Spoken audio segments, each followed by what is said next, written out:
3, 2, 1. జో ఇదరా అమ్మా వస్తున్నా. ఏం మా పిలిచావు? మొక్కలకి నీళ్ళు వేయడం అంటే పైన వేయడం కాదు. మొక్కలు ఏర్లు రూట్స్ అవి తడిచేలాగే వేయాలి వాటర్ అది. సరేనా? సరే అమ్మా. ఏంటి చాలా టైం అయింది ఇంకా రాలేదేంటి? ఇప్పుడు అయితే ఏళ్ళు తడిచేలాగా తడిపోదాం ఈ మొక్కని.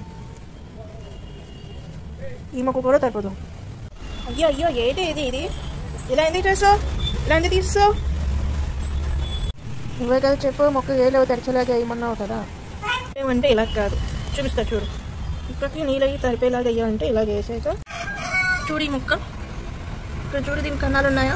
ఈ కన్నాల నుంచి మనం వాటర్ వేస్తే బయటకు వచ్చేస్తుంది. ఎంత వాటర్ తీసుకోవాలి అంత తీసుకొని మిగతా బయటకు వదిలేస్తుంది వాటర్ అది హోల్స్ నుంచి. ఇదనమాట మొక్క ఏళ్ళు తడిచేలా వాటర్ వేయడం అంటే. చూడు ఇప్పుడు కిందనంతా వచ్చిన వాటర్ అది మిగిలింది. ఇదనమాట వాటర్ వేయడం అంటే. మొక్కకి నీళ్ళు అయితే ఎలాగేసాను, నెక్స్ట్ టైం నుంచి ఇలాగే వెయ్యాలి, చూసుకొని వెయ్యాలి. సరేనా? సరే అమ్మా, ఈసారి నుంచి అలాగే చేస్తాను.